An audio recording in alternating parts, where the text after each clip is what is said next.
Bienvenidos a La Hora del Museo, el podcast del Museo Histórico Nacional. Identidad, cultura, patrimonio y más. Soy Rocío Muñoz y te invito a un encuentro diario con la historia y sus protagonistas.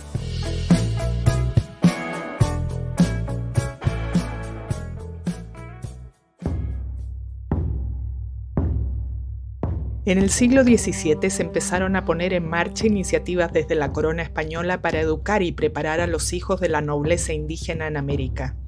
En Chile, los colegios para hijos de caciques araucanos se crearon con una misión muy clara: integrar a estos jóvenes en el sistema español. Uno de los colegios más destacados fue el Real Seminario de Chillán, fundado en 1700. Su objetivo era formar un clero indígena y ayudar en la evangelización. La resistencia de los araucanos y los conflictos con las autoridades hicieron que las cosas se pusieran difíciles. Estos colegios no solo enseñaban religión, también buscaban preparar a los jóvenes para que aprendieran oficios y pudieran integrarse en la economía colonial. Sin embargo, a pesar de todos los esfuerzos, los indígenas tuvieron un acceso muy limitado al clero y a las posiciones de poder en la iglesia, enfrentando muchos obstáculos en el camino. Para hablar de este tema, hoy tenemos a Lucrecia Enríquez, profesora y licenciada en Historia, doctora en Historia Moderna y Contemporánea, académica de la Pontificia Universidad Católica de Chile, especialista en Historia de América e Historia de Chile en los siglos XVIII y XIX. Bienvenida, Lucrecia, qué gusto tenerte aquí en este programa del Museo Histórico Nacional, qué gusto volvernos a encontrar para conversar. Habíamos conversado hace varios años en la radio de diferentes temas, de tus diferentes investigaciones, así que es un placer aquí acomodarnos a una rica conversación contigo. También estoy muy contenta de volver a estar contigo, de este reencuentro. Además, siempre has hecho entrevistas muy buenas y feliz de poder colaborar de nuevo con La Hora del Museo. Gracias, Lucrecia. Bueno, hoy día vamos a hablar de un tema que a mí me voló la cabeza, por así decirlo, porque no tenía idea y porque va en contra de todo lo que pensamos, que son estos colegios para los hijos de caciques. Yo estuve leyendo el libro, preparando esta conversación que vamos a tener hoy, el libro Educar para Civilizar e Integrar, los colegios de hijos de caciques araucanos y el clero indígena en Chile. Primero, no sabía que habían colegios específicamente para esta nobleza araucana, vamos a decir. Tampoco, o creo que alguna vez lo mencionamos por ahí en algún programa, tampoco sabía que había clero indígena. Eso es como en contra de todo lo que pensamos. Entonces, bueno, tengo un montón de preguntas, pero partamos por ¿qué es esta idea de poner colegios para, como yo decía, esta nobleza indígena? Porque no solo funcionaron en Chile, sino entiendo funcionaron en toda esta América colonial. Vamos a situarnos hasta allá, desde cuándo viene esta idea y cómo comienzan a instalarse en nuestro continente. Mira, es un tema que se ha investigado mucho, pero se había abandonado un poco en los últimos años en la historiografía.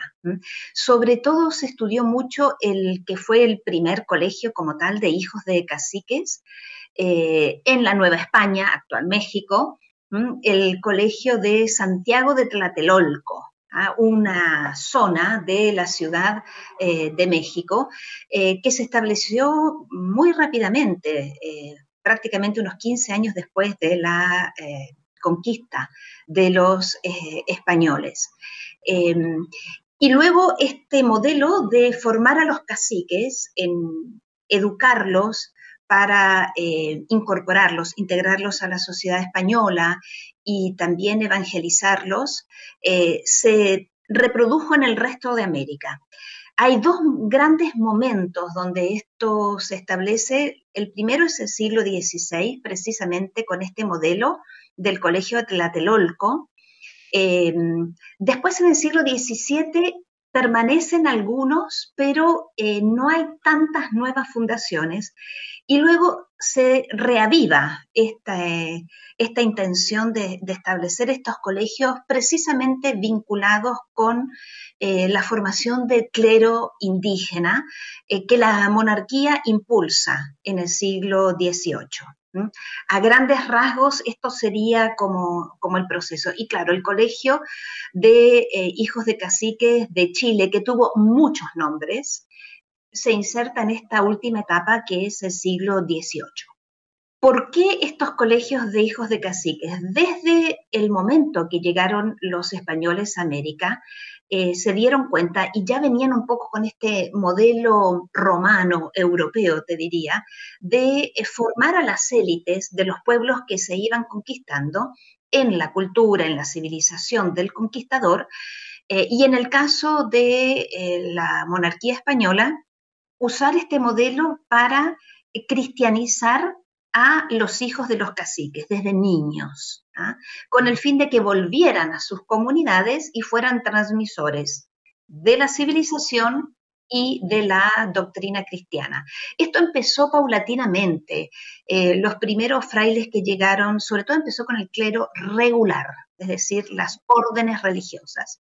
Los primeros frailes que llegaron a la zona del Caribe, la española, llevaron algunos hijos de caciques a España para formarlos en los conventos. Toda esta parte se sabe poco, ¿eh? Hay mucho campo de investigación ahí.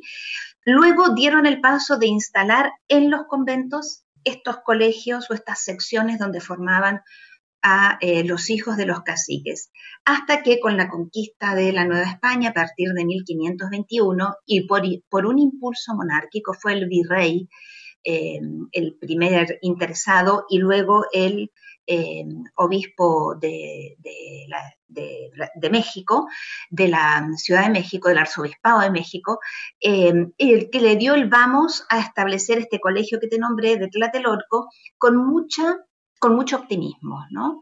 Y querían ya desde el principio formar este clero indígena. Hay toda una discusión historiográfica si estos colegios tenían este fin o no, pero yo creo que sí, que lo tenían.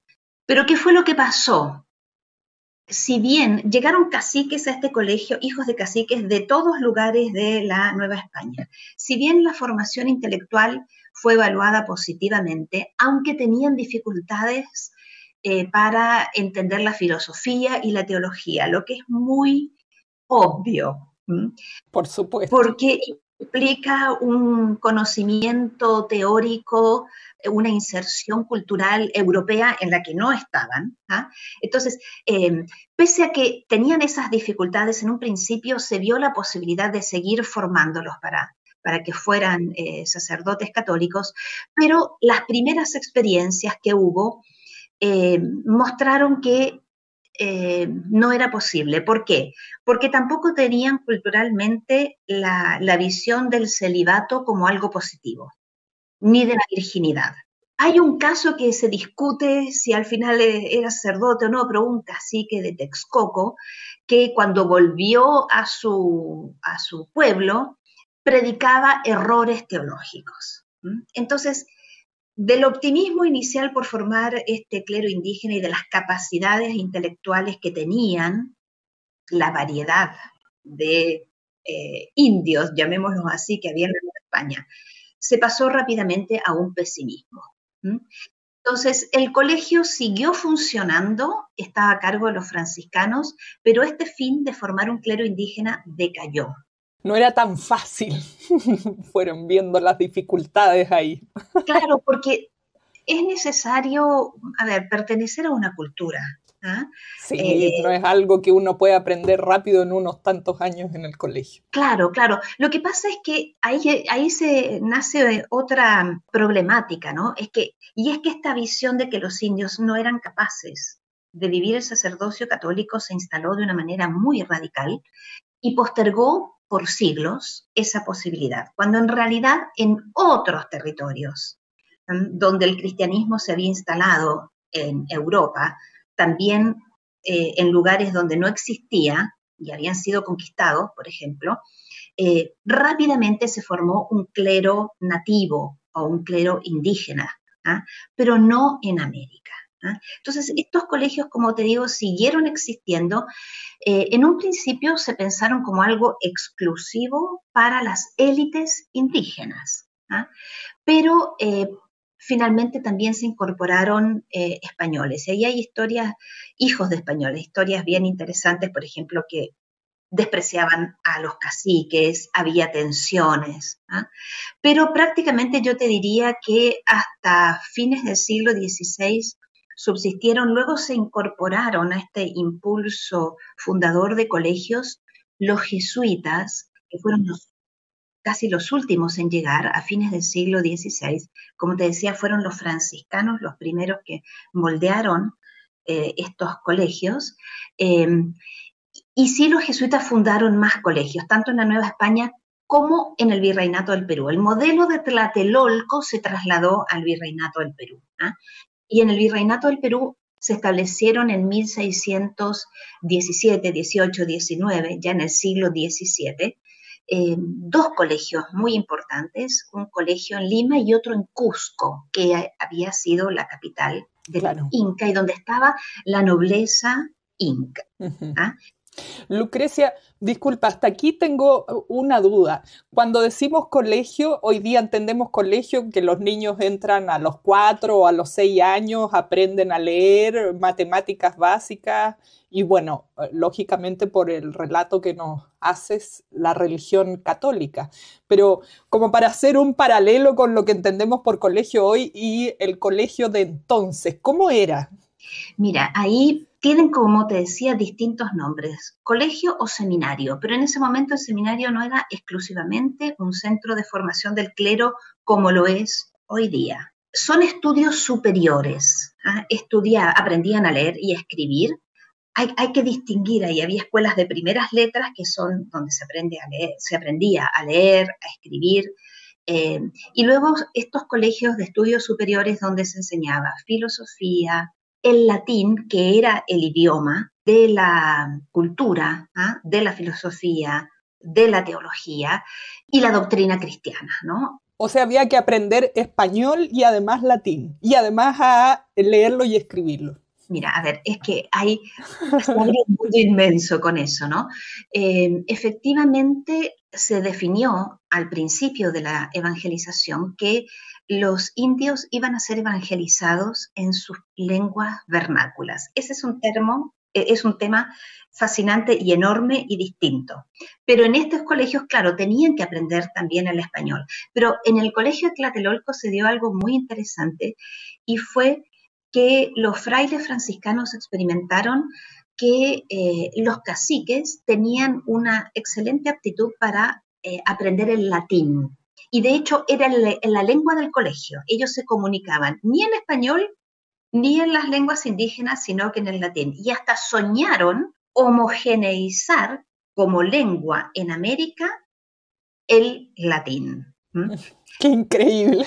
Hay unos estudios muy buenos de la historiografía mexicana donde se han salido un poco de esta perspectiva de si el colegio estaba destinado a formar solo hijos de caciques para ser sacerdotes y que han dado un paso a darse cuenta que en el fondo fue un encuentro cultural, que muchos de estos hijos de caciques fueron capaces de traducir a las lenguas, de alfabetizar y traducir distintas obras de filosofía o de arte a las lenguas nativas, que se formó una biblioteca extraordinaria, hubo artistas, también hubo un encuentro desde el punto de vista de los conocimientos o de los saberes medicinales, ¿ah? Que fue un lugar realmente extraordinario de encuentro cultural, ¿no? Y así se está estudiando en este momento ese colegio que sin embargo decayó paulatinamente. En un momento los franciscanos se retiraron de su administración, lo dejaron en manos de los indios, de estos caciques, después se incorporaron españoles, y ahí hay algo medio difuso que le falta investigar a la historiografía mexicana para que sepamos mejor qué fue lo que pasó con este colegio de Tlatelolco. Pero lo importante de este colegio es que de la experiencia que ahí se vivió, se sacaron criterios que perduraron en el resto del periodo del dominio de la monarquía española y se trasladaron a los otros colegios en América, en la América española. O sea, fue como laboratorio, aprendieron así, prueba y error, y ya depurado llegó aquí a Sudamérica. Exactamente, exactamente. Ya como te decía, a principios del 17 se establecieron estos dos colegios, uno en Lima y otro en Cusco. En Lima, en una zona que llamaba El Cercado, que hoy día es como una comuna de la ciudad de Lima, donde estaban los jesuitas instalados y tenían ahí doctrinas de indios. Se llamaba el Colegio del Príncipe, porque lo fundó un virrey príncipe. Y luego el Colegio del Cusco, que se llamó San Francisco de Borja, donde ahí estaba la nobleza inca. En el de Lima había más caciques del resto del virreinato del Perú. Y que perduraron durante todo el siglo XVII y durante todo el siglo XVIII. Aquí tengo dos dudas que no sé si hay ese nivel de detalle, pero como qué edad tenían los jóvenes y si eran, entiendo, solo hombres los que iban a estos colegios. Claro, eran solamente hombres. A ver, hay listados de alumnos más o menos completos y a veces contradictorios, pero lo normal era que entraran a los 8 años. ¿Mm? Y depende de cómo devino el colegio hasta qué edad se quedaban. Pero hay casos de niños de 4 años, porque normalmente empezaron a funcionar junto a este colegio de los caciques estas escuelas de primeras letras. Entonces se hacía como un continuum, ¿no? Entraban, aprendían a leer, a escribir y luego los que tenían aptitudes podían pasar a este colegio donde había una formación superior que los habilitaba para estudios superiores. Pero lo normal era entre 8 y 10 años, aunque depende de la época y depende del colegio. Aquí otra pregunta que me causa mucha curiosidad, sobre todo, bueno, ya vamos a ir entrando al caso de esta experiencia de colegios aquí en Chile. Me pregunto cómo había ese ser tan dócil de los incas en este caso, o de los mexicanos, de sí entregar sus hijos para que fueran educados en un sistema totalmente diferente. Por ahí tengo mis dudas, así que haya sido como tan, sí, llévenselo, en el fondo formateen el cerebro en la cultura española de la época y devuélvanlo. Lo que pasa es que eran los nobles o los caciques a los que se le dio el estatus de nobleza y se hispanizaron. Se hispanizaron y tuvieron privilegios conservados de la época anterior a la conquista durante el gobierno español. Entonces, la única manera de acceder a puestos de gobierno, por ejemplo, dentro de la estructura virreinal era por medio de la educación. Entonces, yo creo que es algo, a veces no pensamos en eso, pero en realidad estaban hispanizados y se dieron cuenta que no tenía vuelta la situación, entonces ya se adaptaron a lo que se les estaba proponiendo. Distinto fue el caso, pero ahí vamos a entrar en Chile, ¿no? Pero tanto en Lima como en Cusco y en la Nueva España pasó eso. Me quedó algo pendiente de lo que me preguntaste antes, si eran solo hombres y no mujeres. Claro, a ver, las mujeres y los niños en general recibían formación religiosa, doctrina y aprendizaje de escritura y de lectura del español en las parroquias o en las doctrinas de indios, ¿no? Y de ahí se seleccionaba quienes podían pasar a estos colegios. Y en el caso de las mujeres, tenemos que ver que en la época, en definitiva, claro, no había estudios superiores para mujeres. Entonces, lo que se pensó como complemento de estos colegios de hijos de caciques, y así yo lo muestro en el libro, es que asistieran las hijas de los caciques a instituciones que se llamaban casas de recogidas, donde aprendían también la doctrina y además se las instruía en los saberes femeninos. Con esto te estoy diciendo de qué se trata. La cocina, el bordado, una formación más específica en la doctrina cristiana, de manera que no todos los egresados de estos colegios iban a ser sacerdotes. pero sí iban a volver a sus pueblos. Entonces, la idea era promover matrimonios con estas mujeres formadas de esta manera e integrarlos a la sociedad local de manera que pudieran transmitir lo que habían aprendido. Entonces, hasta ahora hemos estudiado por separado estas casas de recogidas en beaterios, es decir, instituciones donde había mujeres que las formaban, pero que no eran monjas. O sea, las estaban, yo lo digo por mí, como lo resumo, las estaban formando para que fueran esposas de los españoles.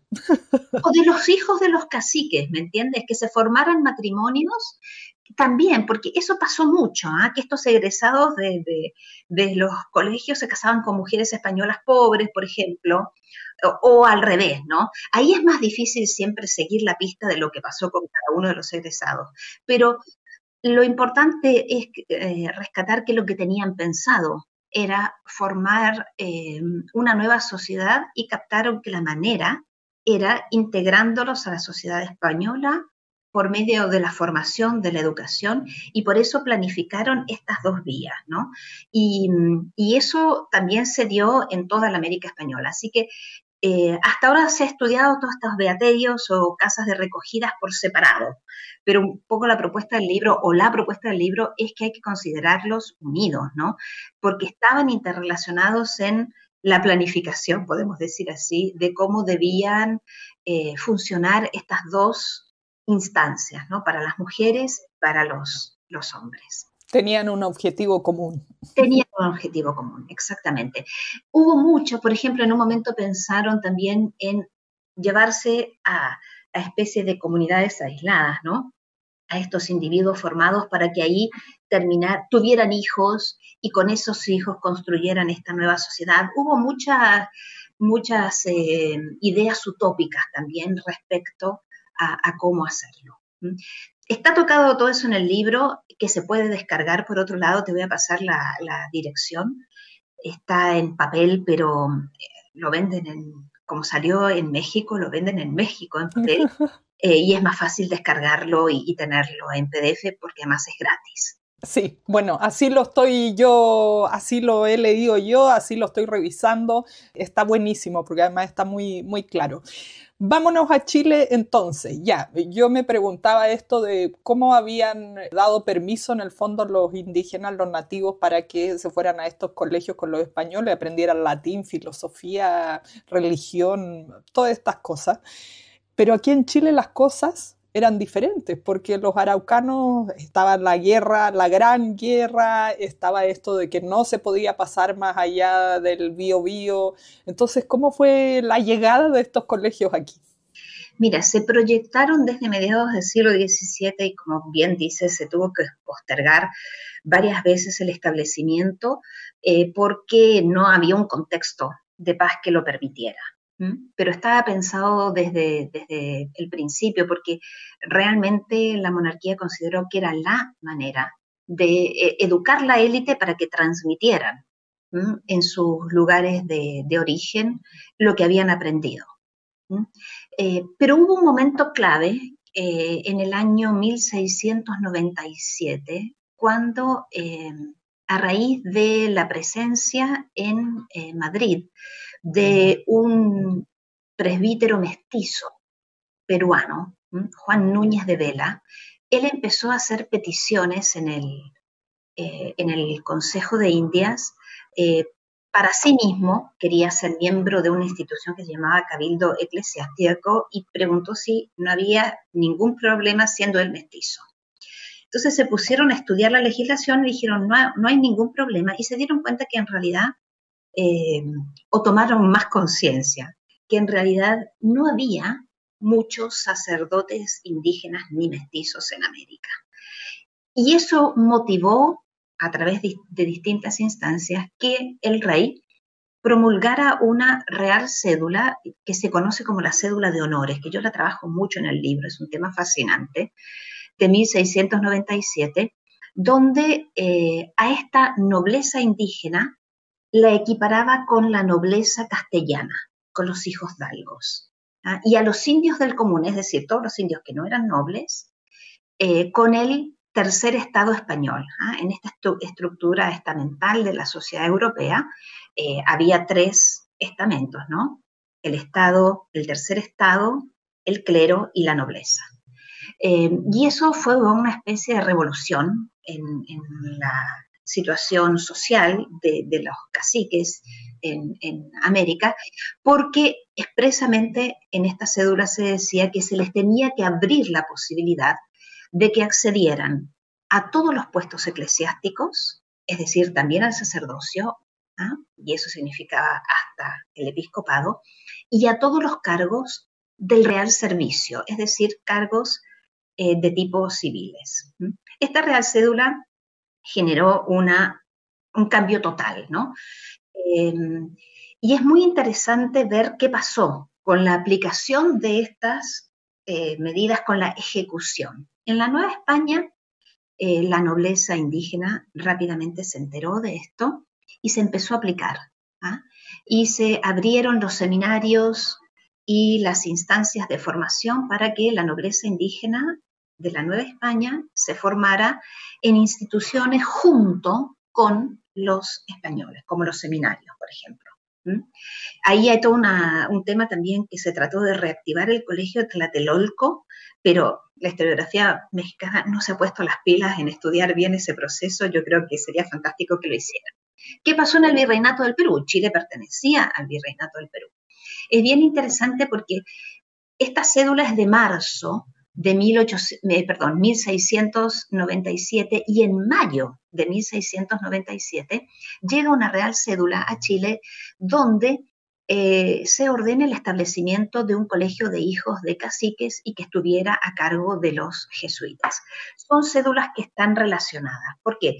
Porque cómo van la nobleza indígena chilena, que se atribuía a todos los caciques, van a acceder a cargos del real servicio o al sacerdocio si no se los forma. Y ahí se establece en el año 1700 el primer colegio en la ciudad de Chillán, con muchas dificultades, porque justamente, y ahí está la diferencia, y es lo que me preguntabas, ¿no? Los caciques araucanos no entregaban a sus hijos. El gran problema de estos colegios en Chile fue lo que llamaban extraer a los hijos de los caciques desde la frontera y al sur del Biobío. Tenemos listados de los alumnos del colegio, son pocos, había unos 15, 12, 13, se esperaba un máximo de 20 en un primer momento. De repente pedían licencia, volvían a sus tierras y no volvían más.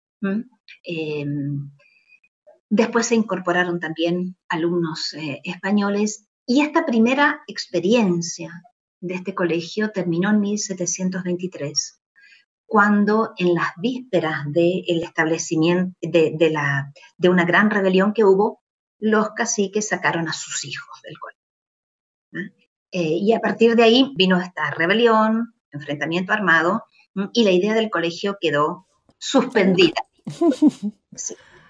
por mucho tiempo. Y no fue del todo productiva.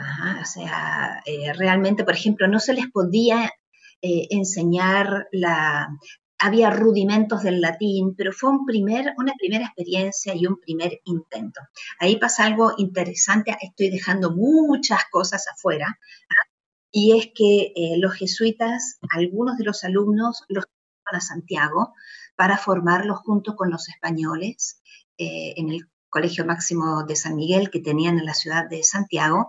Quiere decir que detectaron que había alguna posibilidad con ellos de formarlos más, de educarlos quizás para un clero indígena. Esa fue como la primera etapa.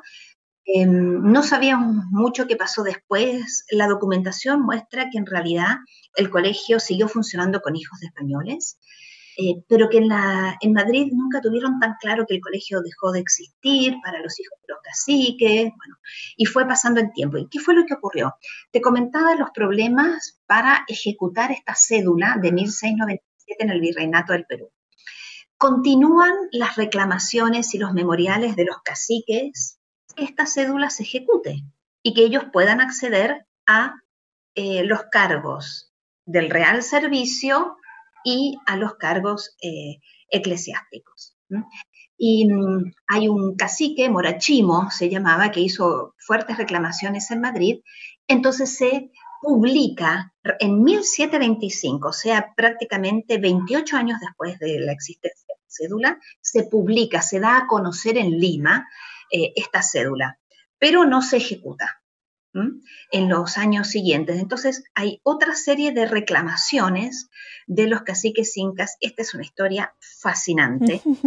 En Madrid, pidiendo que la cédula se ejecute. Y ahí es interesante porque también dicen, bueno, y los caciques de la Nueva España ya lo están experimentando y nosotros no. Había conexiones, ¿no?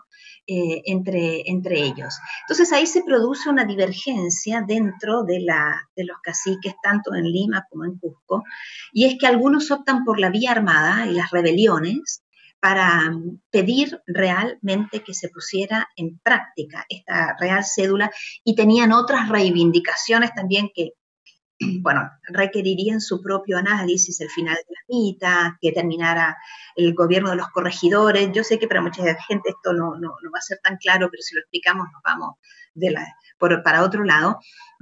Y otros siguieron con esta historia de los memoriales. Y ahí hay una historia fascinante de dos franciscanos que lograron llegar a Madrid y pusieron en las manos del rey, cuando el rey Fernando VI iba a subir a su carruaje, se le aparecieron estos dos frailes peruanos y le pusieron en la mano los memoriales y las reclamaciones de los caciques del Perú, pidiendo todo esto. Y pocos años después se expide una nueva real cédula que vuelve a conceder lo mismo que la cédula de 1697. Y es esa cédula del año 1766 la que llega a Chile y promueve que nuevamente se instale el Colegio de Hijos de Caciques.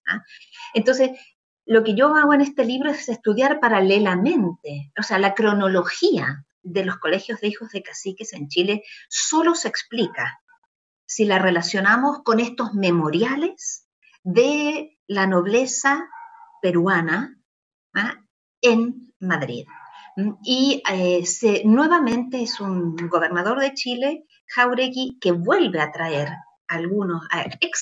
algunos de los caciques al sur de la frontera del Biobío, también otros establecidos en doctrinas franciscanas, al norte, en la zona pacificada, y se establece el colegio, pero ahora en Santiago. Clero secular. Si el primero era con los jesuitas, ya habían sido expulsados los jesuitas, ahora lo tiene el clero secular. No nos queda mucho tiempo y hay tanto que conversar. ¿Se establece este colegio en Santiago? ¿Hacen algún cambio en el currículo? ¿Estaba abierto a lo mejor para otras personas ya? Al terminar el colegio, ¿con qué conocimiento salía? No sé si lo habían modificado. Nos hablabas antes de que era importante la filosofía, teología, el latín. Para entonces y para ya, vamos a decir, este segundo intento en Chile, una persona que entraba ahí, ¿con qué conocimiento salía? ¿O listo para qué? Más o menos lo mismo. Era un colegio de nobles araucanos, ya se lo llamó de esa manera, con una formación más bien básica, porque eran realmente niños, pero la idea era formarlos y que de ahí pudieran acceder, por ejemplo, a la universidad, para seguir estudios de filosofía y de teología. Pero este colegio en Santiago no funcionó. De hecho, ahí hay una historia muy interesante, que se fugan dos alumnos, los logran encontrar y los traen de nuevo a Santiago y les preguntan por qué se fueron, porque nos aburre. Sigue pasando en el siglo XXI. Entonces decidieron hacer un examen y ver qué era lo que sabían, y preguntarle a cada uno, ¿usted quiere seguir estudiando o no quiere? Y a los que no querían se les permitió o se favoreció que se formaran en profesiones con maestros, por ejemplo, zapatero, barbero, músico. Y quedó un grupo que se decidió que se trasladara el colegio a la ciudad de Chillán y que se instalara junto con un convento franciscano, o dentro de un convento franciscano para estar más cerca de sus padres. Y de ahí, entonces el colegio cierra en 1784, se traslada a Chillán y ahí funciona hasta 1811 en este colegio franciscano. Y ahí viene lo interesante y lo novedoso también, y es que hay un grupo que pide entrar al clero. Son 5, pocos. Entonces los trasladan a la ciudad de Santiago y en el convento de los dominicos, el que está atrás de la Plaza de Armas, ahí terminan de estudiar filosofía y teología. Y de esos 5 hay 4 que se quieren ordenar, uno entra a los franciscanos y posterga la ordenación sacerdotal, y hay otro que se inscribe en la Universidad de San Felipe para estudiar medicina. Qué interesante, o sea, ya tenemos los primeros 5 egresados, por así decirlo, de un colegio. Exactamente. Y algunos van a optar por el camino religioso y otro por la medicina. Tal cual, tal cual. Estudian, obtienen los doctorados que necesitan. Cuando llega el momento de ser ordenados sacerdotes y se les pide al obispo de Santiago que lo haga, el obispo dice que no. Entonces le dicen, no, porque ellos en realidad no son de este obispado, no eran nativos, tienen que verlo en Concepción, con el obispo de Concepción. Y el obispo de Concepción dice también que no. ¿Por qué? Porque eran hijos ilegítimos. Efectivamente, para ser sacerdote era necesario ser hijo legítimo de un matrimonio católico. Y ahí lo resumo muchísimo, eso es muy interesante. Ellos elevan una fundamentación de que sus padres, es verdad, no estaban casados por la iglesia, pero el matrimonio era válido según la ley natural. Y por otro lado, los obispos en América tenían la posibilidad de dispensar desde el siglo XVI de esto que se llamaba el defecto de nacimiento. Entonces podían hacerlo perfectamente. No había voluntad de parte de los obispos de ordenarlo. Entonces interviene directamente el gobernador de Chile, que era Ambrosio Higgins, el padre de Bernardo. Interviene la Real Audiencia, que era el Tribunal de Apelación, estudian el caso y les dicen, en realidad no hay ningún obstáculo. Y prácticamente le piden al obispo de Santiago, porque el obispo de Concepción, Francisco Marán, se cierra totalmente la posibilidad, le piden al obispo de Santiago que resuelva los problemas que pueda haber y que los ordene. Y finalmente el obispo lo hace, y es interesante porque menciona en su fundamentación de por qué los va a ordenar, que está obedeciendo la Real Cédula de 1697, que abrió a los caciques el acceso a las carreras del Real Servicio y al sacerdocio. Y efectivamente se ordenan de sacerdotes y empiezan a servir en el clero secular. Entonces hay una información que manda Ambrosio Higgins a Madrid y dice, después de 200 años, o casi 300 años de la llegada de los españoles, por fin tenemos en Chile un clero indígena. Es interesante que esta historia de este clero, o intento de formar, porque 5 no forman un clero, ¿ya? Intento de formar el clero indígena hasta ahora no se había estudiado en el caso de los araucanos. Y una precisión, ¿por qué no uso el término mapuche? Porque recién es un término que se utiliza en el siglo XVIII y la documentación con la que yo trabajé no los menciona de esa manera. Entonces, no puedo cambiar la documentación.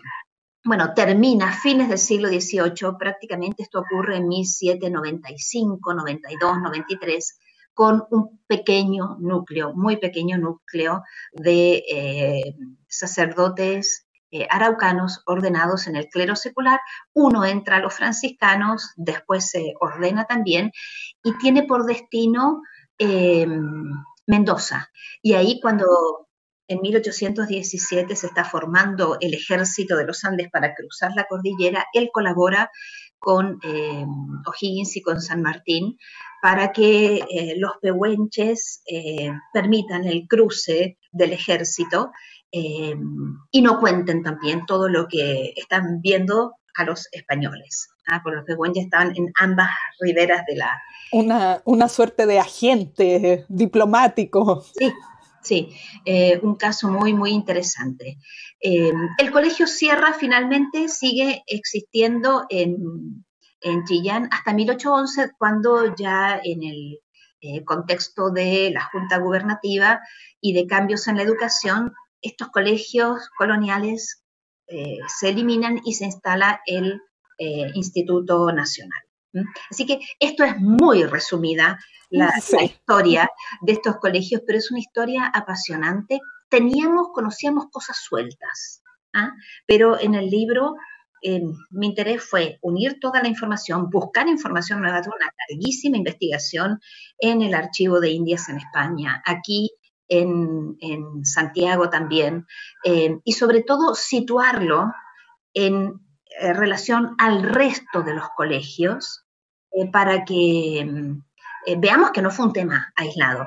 Y otro interesante fue también que se pensó la posibilidad de establecer estas casas de recogidas para las mujeres araucanas, pero hay una mínima mención al tema que nos confirma realmente que esto era paralelo con los colegios de hijos de caciques y las casas de recogidas, pero nunca se estableció, no tenemos ninguna documentación que nos diga que realmente se llevó a cabo. Así que es una historia, yo la encuentro fascinante, que estaba sepultada, olvidada, documentación empolvada, y que, bueno, fue apareciendo paulatinamente a la luz, pero me llevó 20 años encontrar la documentación del tema como para darle una coherencia de lo que había ocurrido. ¡Wow! 20 años. Bueno, es que es un tremendo trabajo. Ya les vamos a compartir ahí el link para que puedan ver en línea el libro sobre esta faceta totalmente desconocida de nuestra historia, estos colegios donde se formaba la nobleza, tanto inca como en el caso de Chile, araucana, y la formación de estos 5 primeros hijos de caciques o araucanos al mundo occidental, al mundo español, clérigo, médico. Muy, muy interesante. Te agradezco mucho, Lucrecia, por habernos compartido de manera resumida esta tremenda investigación aquí en el programa. Muy, muy resumida, saqué un montón de información, claro, pero quien se interese por leer el libro va a encontrar todo. Y te agradezco, Rocío, que me hayas invitado, que retomemos el contacto para difundir todo lo que estamos haciendo. El libro está muy fundamentado, pero yo creo que se puede entender perfectamente porque yo voy definiendo cada cosa que digo. Entonces, para un público amplio también es interesante y lo van a poder entender sin problema. Sí, además que está muy claro y entretenido. Muchas gracias, Lucrecia. Gracias, Rocío. Esto fue La Hora del Museo, un encuentro cotidiano con nuestra historia, el podcast del Museo Histórico Nacional.